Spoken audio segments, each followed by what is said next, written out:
pleasure to welcome you all to the last session of this FDP on innovative teaching and learning pedagogy, where we have the privilege of learning from the immensely knowledgeable Dr. Krunal Soni sir. This event has been thoughtfully organized by the Research Foundation of India in collaboration with Shodh Malwa, Payal University Gujarat, Eklavya University, JGRF, ARGA, and Edu Academic Inc. Now, let me introduce our today's session expert. Sir is an associate professor of finance and accounting at School of Management, GSFC University. He is having a total of 10 years of experience in academics and 2.5 years of industrial experience. His qualifications include a BBA and MBA in finance, Gujarat SET in management, a PhD in management, diploma in foreign exchange and risk management, a postgraduate diploma in research and methodology, and a BCom in accounting and taxation.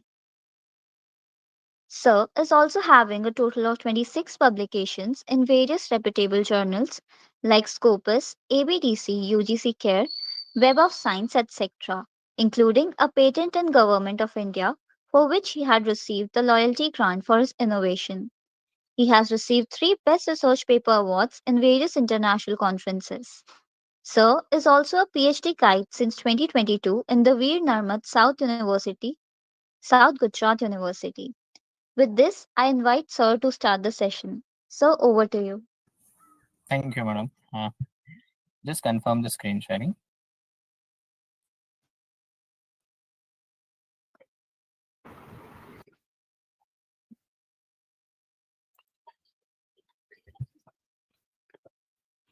Sir, it is visible. Thank you. Yeah.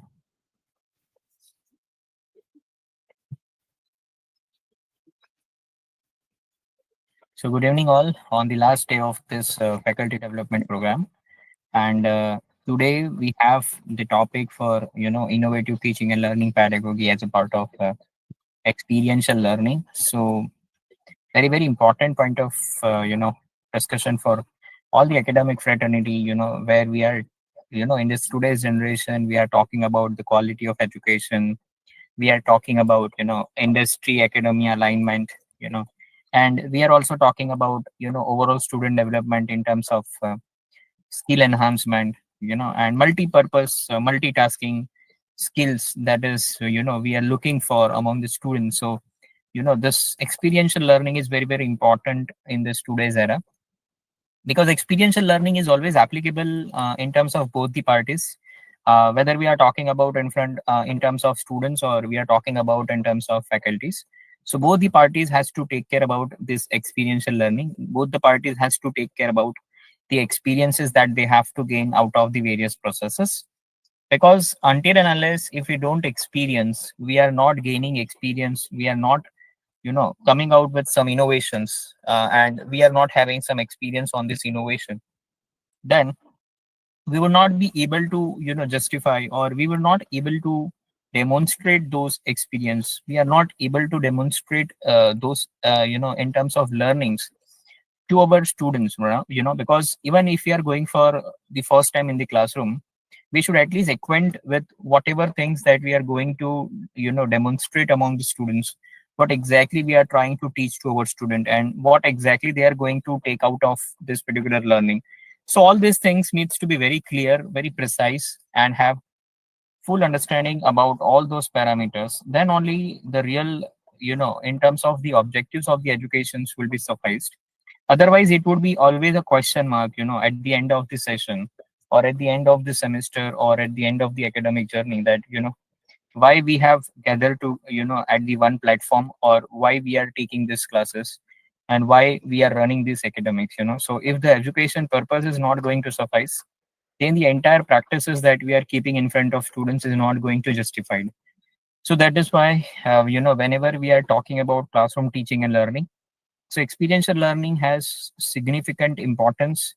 Experiential learning has significant place that we must have to understand, and that the same thing we need to deliver, we need to demonstrate in front of the students for their overall development and the learning perspective.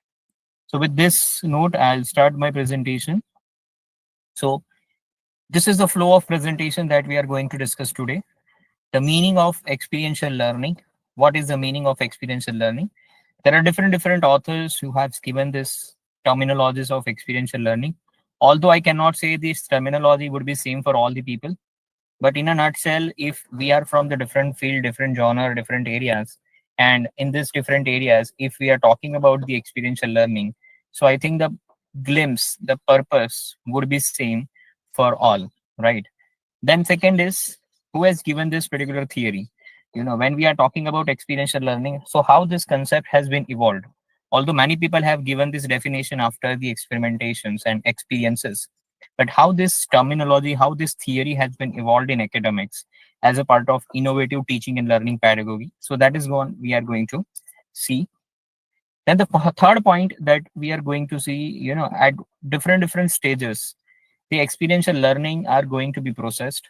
So what are those different stages that we have to see to it, since starting from the beginning and till the end, what are the different stages that we have to see to it, and according to that the experiential learnings are going to be processed. So this is what we have to see to it.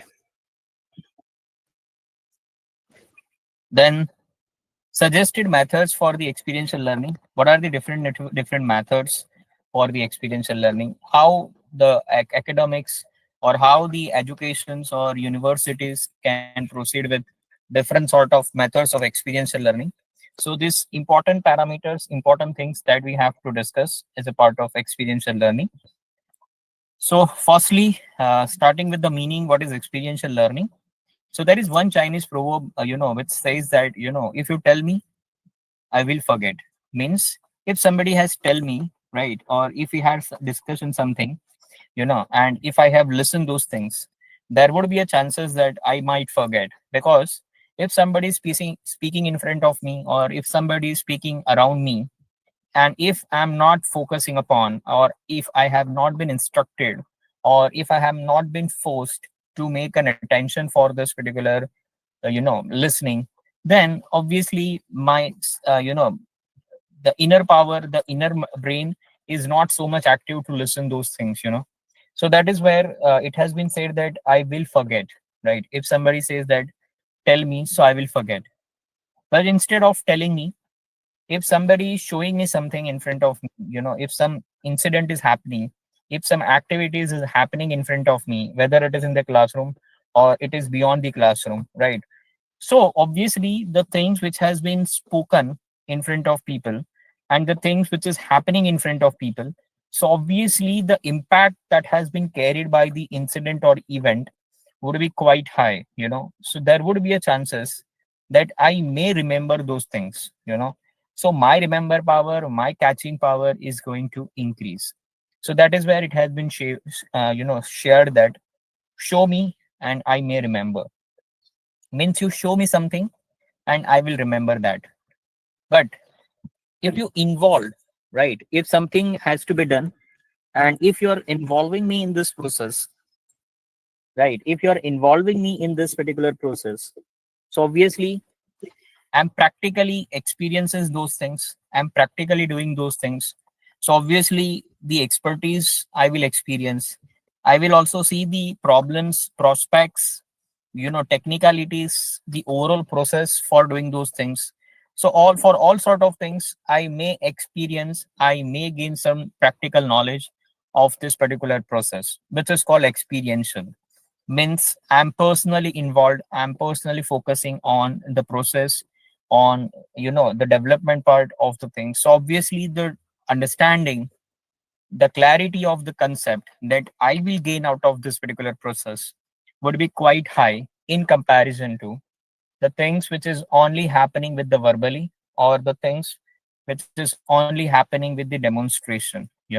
So if you involve me in this particular process, my understanding for this particular process would be quite high. And that is why it has been said that if you involve someone, if you practically involve yourself into the process, so the understanding and the proper clarity of the process and concept that you will gain out of this would be immense. That would be lifetime. So that is where you practically involved in certain process, You will never forget those learnings out of your life. So always involve your students into those process as and when you are trying to teach any of the topic to your students into the classroom. Even if we are teaching, few Excel formulas into to the students in the classroom, but we make sure that we should force them to involve themselves to apply those formula and practically experience the procedural difficulties, the procedural glitches that they have to process out of the learning. And that is where once they will understand those things, once they will clarify those glitches, then the journey would be quite easy for the students. And that is where the understanding and the confidence that the students will gain out of this process will be very, very high in comparison to they are just seeing the process, they are just seeing the classes, they are just observing the process which is has been done by the students, sorry, faculties and mentors into the classroom. But if the faculty and mentors are personally involved them into the process, then the understanding level would be at the next level. So, and that is what the key message of National Education Policy 2020, which has been led by Shri Prime Minister Narendra Modi, right? So they have also focused upon the pedagogy that must involve to make education more in terms of different parameters. So first is the topic for the today's session is experiential. So whatsoever understanding, whatsoever topic you are teaching to your students, make sure that they should personally experience the learning, that the process out of which they are gaining it, right? So students should personally involve into the process.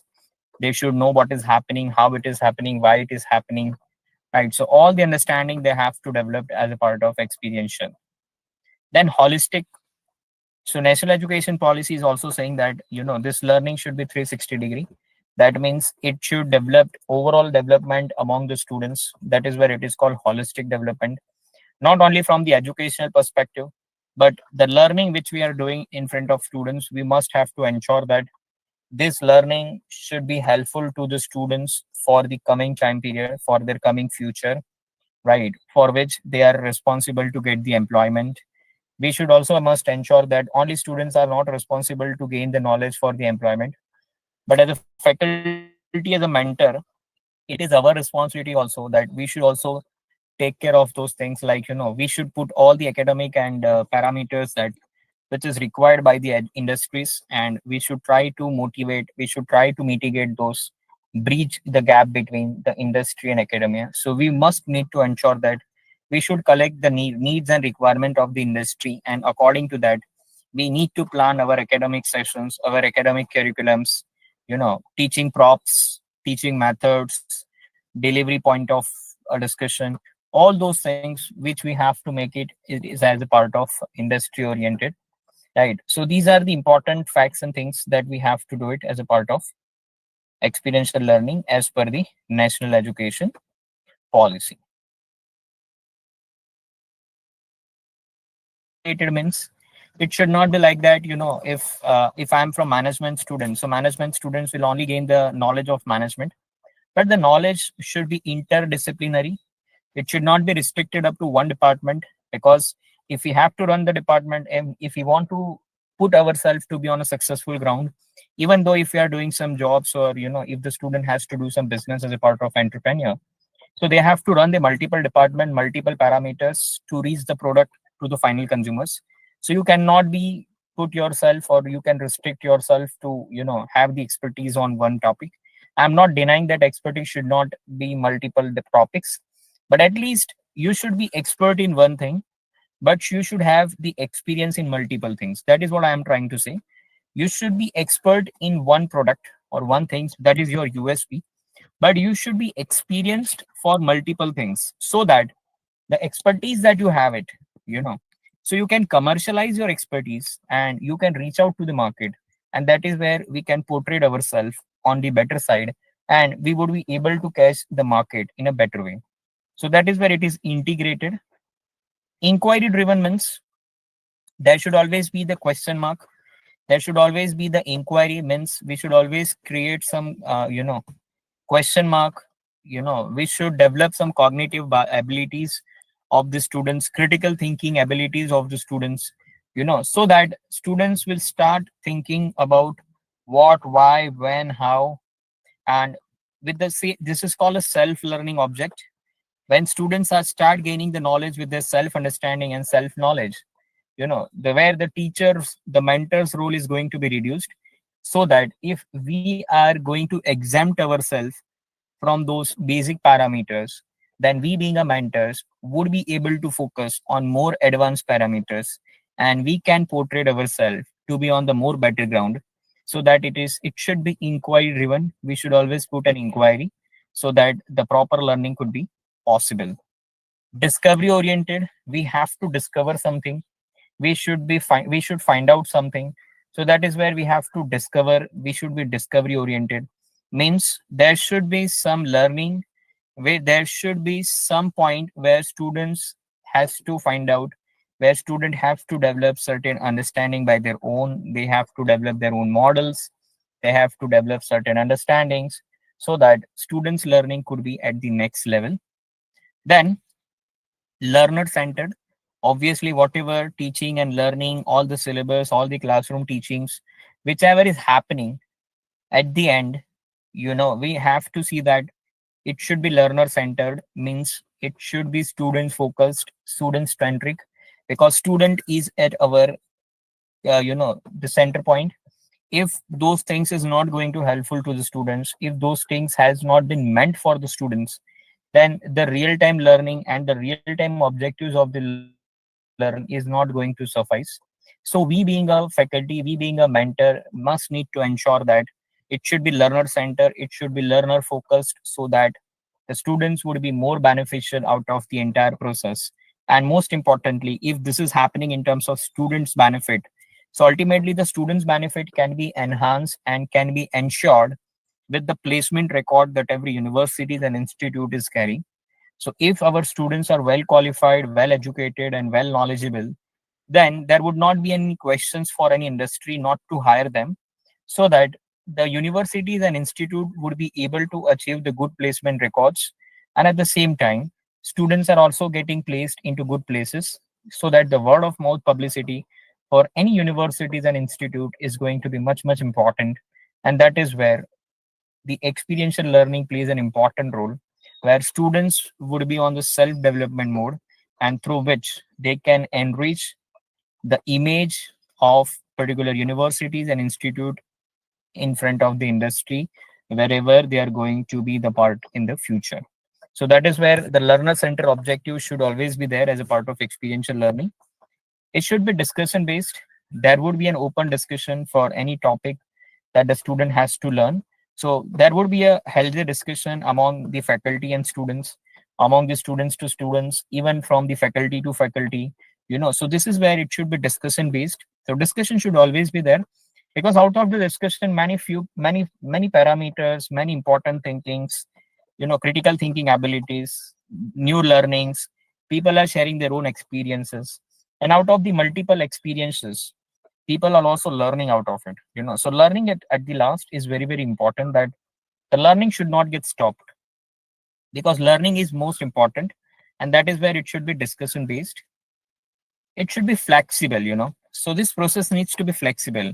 Flexible doesn't seems to be like, students will do whatever they want to do, but we should allow the students to do the things which is needed for the academics, which is needed for the development. If student wants to go for some live projects into the market, if students wants to carry out some live understanding into the corporates, if students wants to carry some research projects for any of the topic, in that way we should have some flexibility in terms of executing those courses.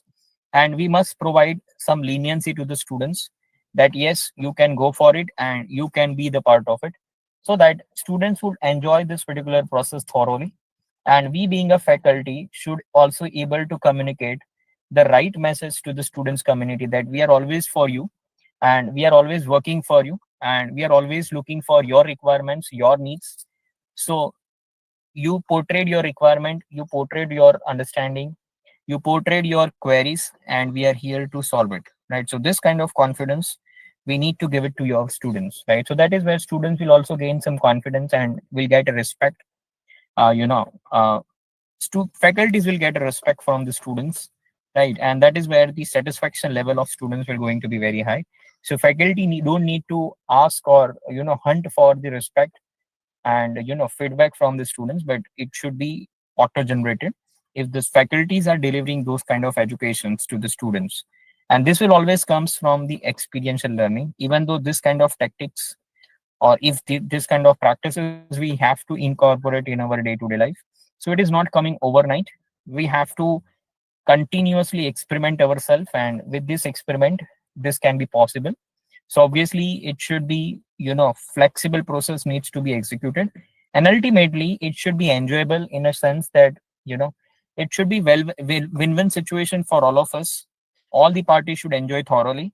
Students should enjoy the learning, faculty should enjoy the delivery of the learning, and most importantly, out of this process of getting education and delivering education, the ultimate beneficiaries would be the industry, who are receiving those uh, you know human assets in the future as a part of completely trained by the faculties.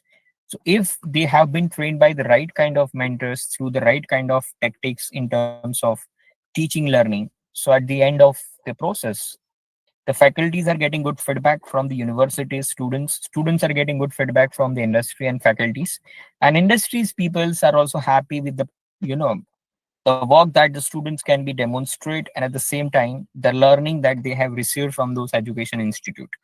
So this is how it is a win-win situation, and that is where it is overall considered to be the enjoyable process for all the parties to whom we are representing.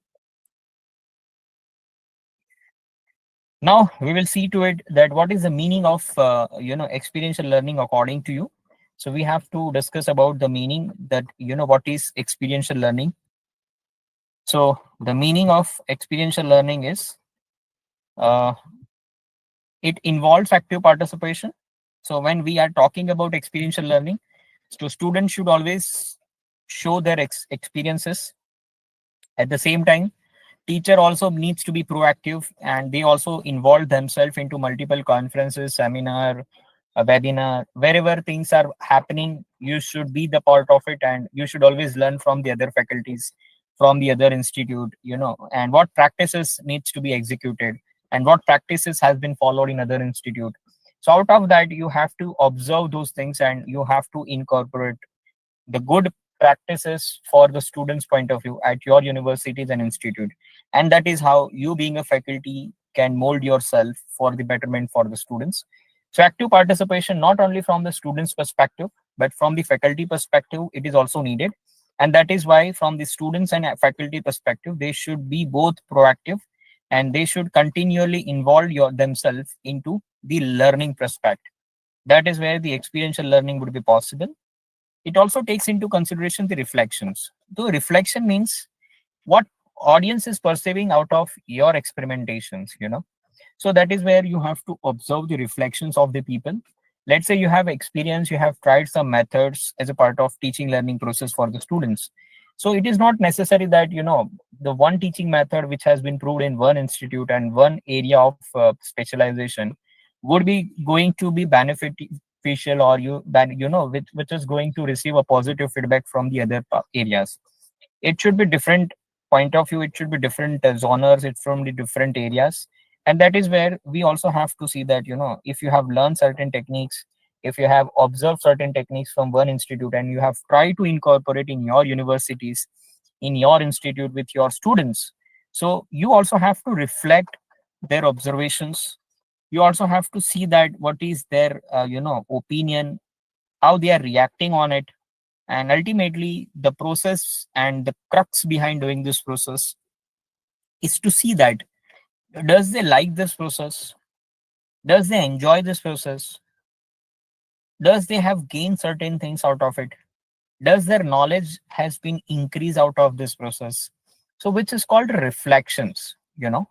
So those reflection needs to be observed, and if those reflections are going to be noted on the positive side, we have to continue with those experiments. And if those reflections are going to be noted on the negative side, we have to drop this.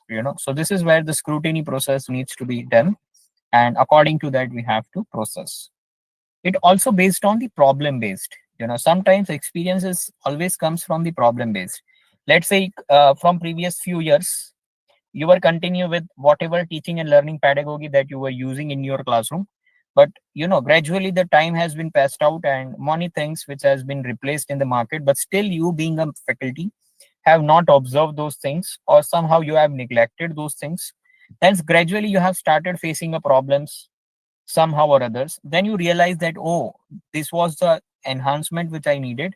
So until and unless if you are not facing some problems in your life, whether you are faculty or whether you are students, you will not understand or you will not realize the real time learning importance. So that is where you must experience first the problem, and those problems will force you to adopt those changes, and those things will always be comes out from the experiential learning. So until and unless if you don't find yourself to be on a problem manner, you will not try to find out the solutions. So that is what the crux of saying this. If you feel that there is a problem, then you will realize that there would be a solution, right? So then there is a problem, there is a solution. This is the real tagline of the experiential learning. And that's why it also takes into account of collaboration. Let's say you found some certain good practices of teaching learning for your subjects, but gradually if you feel that there would be certain infrastructure lacking, there would be less infrastructure, there would be less in terms of human resources, in your universities and academic institute, so that you feel that the collaboration between those processes is not possible, or the collaboration which you need to do it is somehow on the question mark. So that is where you have to see that you must collaborate your efforts, activities at some or other level. And with those collaborative efforts, you will gain certain things out of it. Your education institute will learn, your management will also learn. And if they will experience those positive results of this particular experiment, then they will also think about, to demonstrate or, to apply those things into your organization. But for that, until and unless if they don't experience, again they will not try to incorporate those things into your academic institute. So again the collaboration is also important, because you are good in terms of, let's say, in terms of providing technology, but although your institute is suffering in terms of the fundings, so for fundings you have to take the help of other funding agencies, or on a vice versa, if you are good in terms of funding but you don't have a technology or the experience or expertise person, so for the expertise person, you have to collaborate with the others. Just like we are calling, some experts for the session to be conducted on faculty development program or something. So this is how the experiential learnings could be possible with the collaboration. These collaborations can be happen with the academic institute to institute, academic institute to industry, academic institute to government funding agencies. So these collaborations could be anything. It could be from the learning perspective, it could be from the funding perspective, it could be from the research perspective. The most important thing is the learning needs to be happen, right? So this is how. And most importantly, when we are talking about experiential learning, so experiential learning is always believing that the learner should always learn from doing the things. So they will practically involve themselves into the process, and out of this process they will actually learn what is happening. So most importantly, the experiential learning is happening by doing it. So until and unless if the learner is not involving themselves into the real time doing this process, they will not learn, right? So that is where the experiential learning is happening with learning by doing it. So there was one particular psychologist which is called experiential learning cycle. So this particular psychologist has given one particular cycle which is called Kolb's experiential learning cycle. So there was four parameters which this particular psychologist has discussed out of this experiential learning. So he discussed that concrete experience. So how the concrete experience will come out,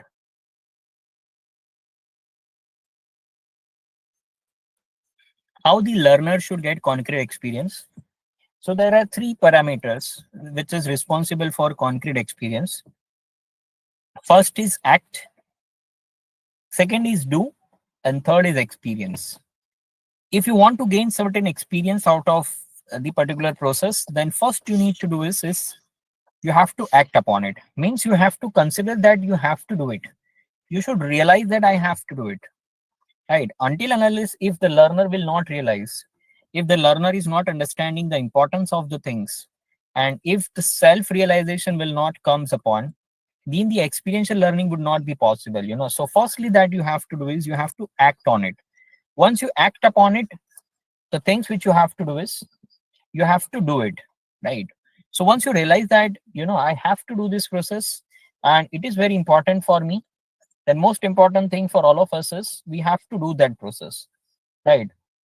Because only realization will not suffice the purpose, right? Whatever things which you have realized, that should convert into real time application, right? If real time application will not come, right, then the real time learning would not be possible, right? You are not gaining, you are not learning out of the process. So out of the process, if you want to learn, you have to do the things. So if you do the process, you will start learning it, right? So that is where we have to do it, do the process. Clear? So that is called do, right? So act, do. And the third process which we have to discuss is experience. So let's say you have multiple things to realize, right? Multiple things which you feel that you need to act, and multiple things you have act upon also, right? So based on the multiple things that you have realized, you have done the things, right? So out of the multiple things which you have do it, you must have certain experience out of it, right? In terms of good or bad. So that is called the learning, that is called the choices, right? Whether if you want to continue with this process or you want to discontinue with this process as a part of your teaching learning process. So this is going to happen with the learnings, right? So that is where we have to see that these learnings could be continued and it should not be stopped, right? This learning should be ongoing process, and we must need to give proper importance to all the process of teaching and learning in a proper manner. Clear? So that is where a concrete experience. Once we have this experience in terms of doing it, we have a reflective observations. That means by doing this process for multiple times in our life, we might have certain history of our life in terms of doing this particular process, which is called historical learning, which always comes from the past behavior, past experience, and those experience and behavior needs to be assessed in terms of what was right for us and what was not right for us in terms of real time learning, right? So that is where we have to assess ourselves, that what was the correct things for us as a part of learning and what was not correct for us, through which we will have the proper understanding of it, and we would be able to develop and reflect some mechanisms for the learning. So this is called the reflective observations that we have to see to it. Once the reflective observations that we have it, we have to conceptualize those observations, those learnings into abstract in a summarized manner. So which is called abstract conceptualizations. What is abstract conceptualization? So it makes a sense of the experience and draw the conclusion. So whatever experience that we have it out of all the process, and those process we have already done for the multiple time, we must have a sense of understanding, we must have a sense of experience, and out of those multiple experiences, multiple learning, multiple process, we will try to draw some conclusion that what was the real time learning, what was the real time outcomes out of all those process that we have done it, right? So that is called abstract conceptualization. And once we have the short summary of all those process, all those aspects, then we have active experimentations. That means here we have to test our conclusions and developed a plan of actions. So here we have to conclude, we have to summarize, we have to gather all the conclusions out of all the experiments that we have it, and then after we have to have one to one decision making things, like if we are doing those experiments, then what is the learning, what is the conclusion, and if you are doing this second experiment, then what is the learning, what is the conclusions, and out of this different learning, different experiment, and different conclusion that we have derived out of this process, we must have to develop a plan of actions, that what should be what experiment that we have to continue with the positive learning approach towards the students in the classroom, in which approach the student have enjoyed more, in which approach students have learned more, in which approach through which the students have gained certain beneficial learnings out of their life, and through which they have gained the benefit in the industry. Right. So this is what it's called, a plan of actions that we need to design based on critical evaluations of the previous experience that we have it in terms of concluding those experiments. Clear? So this is how the Kolb experiential cycle is going to develop. Again, once we have done those experimentations, so after a certain period of time, again those experiences are going to be discarded or outdated. Again, we have to start the cycle in terms of concrete experience for all the new inventions, innovations, concept, practices which is happening into the market. So again, this cyclical process will start act upon, and we have to learn out of this entire process. Uh, So, what is the cycle of experiential learning? You can see this. Once you experience something through which activity or certain incident which is happening surrounding to you, and out of this experience, you must have certain things to share in terms of reactions and observations, for you, for others. If you are a part of experiment, you must have your observation. If you are observing on someone in terms of certain process or certain experiments, then you have some reaction needs to be defined, or shared. So this is how the sharing things needs to be done. So that is where we have to do the sharing.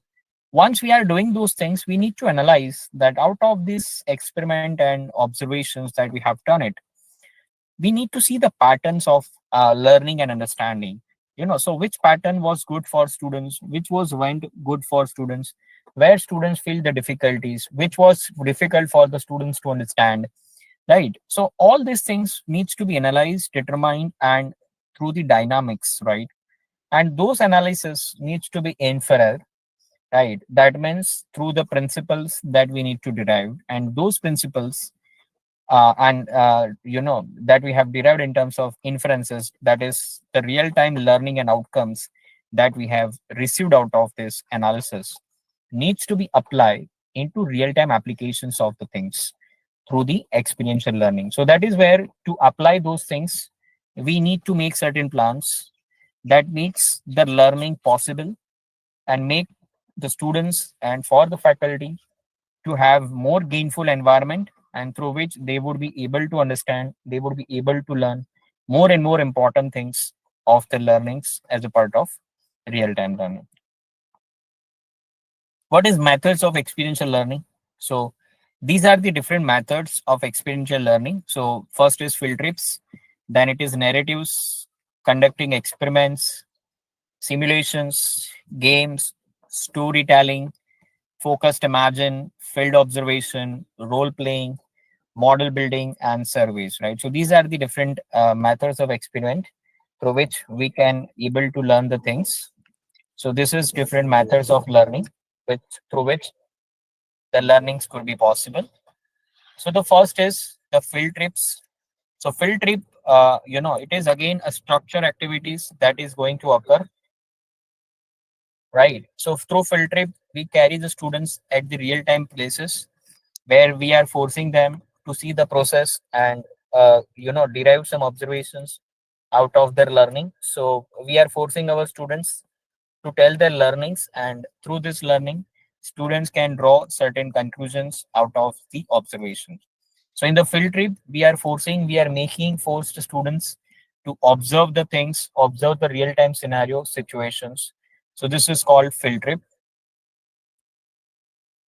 So students would be clear what they have to do, and we should also instruct students about what are their roles and responsibility during this field trip.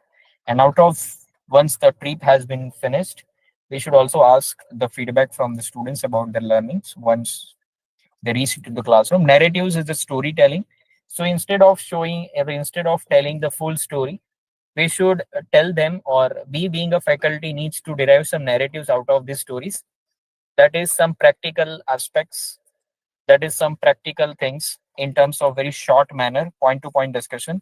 There would not be that much lengthy or stretching one, but it should be point to point discussion where writer and reader's perspective and it always comes from the experiences, like, when we are telling the stories. So we are putting more importance in terms of plotting important characters, the theme of this particular story, climax and endings, right? So this always comes from the careful observations of the experiential people, faculties. They have to do the certain case studies, process or events, and out of that they should have some careful observation support, and through which they can enhance the stories. So all the important criteria concerning the title have been attempted by the writers. Experiments, obviously, experiment is obviously the part of story. So usually it happens in chemical and people, medical industry people, where they have to make certain mixtures of certain chemicals, and through which they have to come out with some good output in terms of the chemical or the formula which is important for the society, let's say for any making any drugs, vaccination for COVID-19, right? So this was trial and error method, and this is always the hypothesized situations, right? So multiple trial and errors will happen in the chemical labs or something, and through which the real time learning could be possible. But yes, in the first attempt it never going to come out. They have to make some trial and error, and through which they will observe the mistakes, and they will try to overcome with those mistakes, and finally they would be able to derive to the right combination of particular perspectives that we are looking for as a part of problem and solutions. Simulation. So obviously simulation is a kinesthetic process, so which always focused upon touching and doing. So if you see only visual aspect in terms of seeing and reading, so it will not clearly define exactly what is the process or perspective that you are trying to understand. If you have only audio requirements, so like, if you are just having audio like you have in your car, where you are listening music and speaking, right? So again, this is not able to understand the learners in terms of real time observation or understand the relevant process. So in those things, it is very, very important that, so it is very, very important that, so this is where here we have to see that clear. So this is what we have to see. Secondly, kinesthetic is focusing upon all the aspect, like you have to do the things by touching and doing, right? So in the kinesthetic process, you are always observing things, and you are also experiencing those things in a positive manner, clear? So here you are doing it, experiencing it, and through which you are gaining the knowledge of it. So you are practically involving yourself into the process, and through which you are learning out of this process. So this is where there are few things which is helping as a part of simulation. So which is one of it: computer simulation, physical simulation, role play, right? Business simulation games or military simulate. So like, if you want to go into military, there are certain trainings like NCC, NSS, right? So these are the trainings which is happening as a part of clear. So it is going to be then gameplay. So we have to play certain games. It gives an opportunity to the children to work on their feelings, right? So you also undergo with certain game playing. You should put yourself into playing the games. You should also force your children to play games, and this game will help to build the skills among the students. So you can enhance the skills among the students as well. Storytelling, obviously, you have observed certain stories, you are forcing students to see those things. You are explaining those stories as a part of narrative.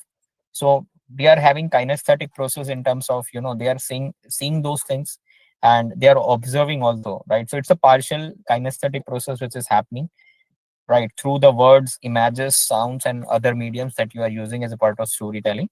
And it is a powerful and ancient form of communication. So it's not like that we are using today only, but it is used since long previously. Changing, but yes, which is important for all of us, right? So that is where storytelling is going to be one of the important parameters for all of us. Focused imagine.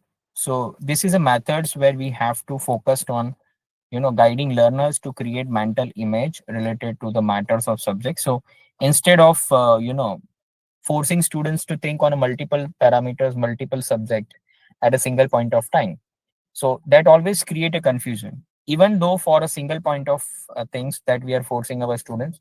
But if the instructions are not clear, things are not clear, so somehow students are also getting confused. They don't know how to do it, where to do it, to for whom you are doing it. So this always create a confusion in the minds of students. But if the thoughts are very clear, powerful, so that the students would be able to create a proper understanding through proper visualization, and through which the focused imagine is one of the important teaching learning process. Field observation field observation is going to be one of the most important parameters for the researchers or for the students, right? So if you carry them in the fields for having the practical exposures, for understanding, see the process, understanding the process, so they would be able to understand those things in a very proper manner through the natural settings and phenomenon. And that is why this method is commonly used in social sciences like commerce, management, anthropology, ecology, and educations, to have the quality data collection, and through which those data students can always understand the patterns, behaviors of the certain scenario.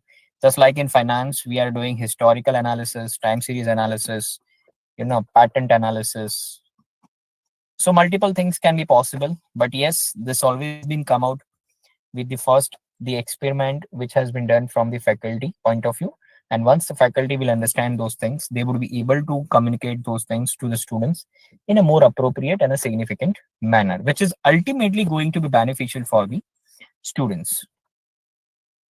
Role playing, again, instead of forcing students to learn about the roles and requirements of the multiple professions or things, or any concept that you are teaching to students, in the different field.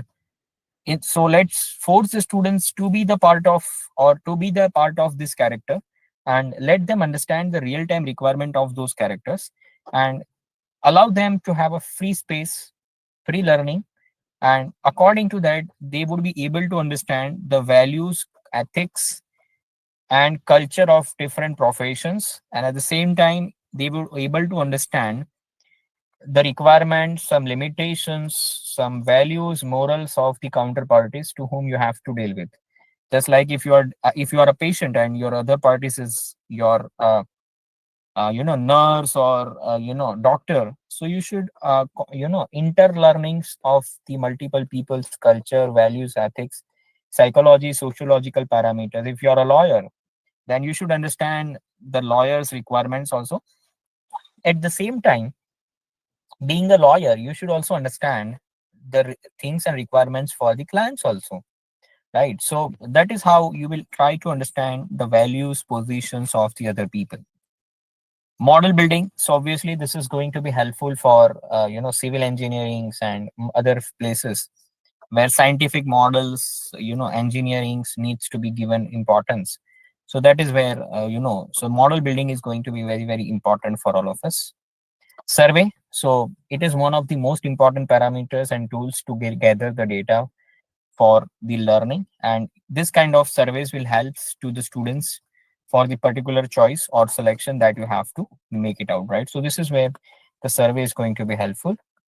So thank you so much from my side. I'm making this session open for question answer. If you have any questions, then you are most welcome. Yeah, anything to share, anything to have put on this platform, so anyone is free to answer or to speak out. Yeah, Yeah, please. good evening, sir. I'm Sujata Das from sir, simulation technique will be used in management studies in Right. HR or finance. Sorry, can you repeat your question? Sir, this simulation is one of the pedagogy. How does it will be helpful in The some Simulation can be helpful in subjects any like scenario, HR, whether it is finance, marketing. it is for management or something. You just have to see the scenario and you have to Yeah. force them to think about it, So it can be happen in any places, when you have certain history, right? So to bridge the gap, you can always ask to students to think about it and to note down their evaluation point. Mhm. Okay. Okay, sir. Thank you. Yeah, Good evening, sir. This is Dr. Shanmu Priya, Symbiosis, Bangalore campus. perfect. Uh, I would like to know, I'm planning for the upcoming semester. There is a paper name called Indian Ethos and Values Management. Actually, spirituality in management is one among the topic. So, what I'm thinking right now for the upcoming course, there are spiritual practitioners are there and trainers are Mhm. there. So, I would like to involve the students to conduct a interview in terms of different age group of people. Mhm. So that way, it will be help them the actual experience of the practitioners and let them know the impact of positive side, then they will also start using those techniques as well. That Right. will be a lifetime life skill related outcome tangibly we can Why bring not? those Why activities. not? So Your this is called thoughts practically on involve them into the process, no? That what we are discussing. Correct. yeah. So that Good. way I'm planning your thoughts on that. I would like to get it. No, no, And definitely. Why not? See, the things students are coming in the universities and institute to learn and to have a practical understanding. So the process that they have to do after 2 3 years down the line, and if they have some exposures at the universities and institute level, right? So that is called kinesthetic approach, right? So they are yeah, practically doing those things. So obviously, if they are involved themselves into the process, they will understand the technical glitches, problems, prospects, and through which they will be better to demonstrate themselves into the future time period. And which is yeah. actually the role of mentors, and you are actually doing it. So obviously, we should welcome your approach. Thank you, sir. Thank you. Right? Yeah. Any other questions?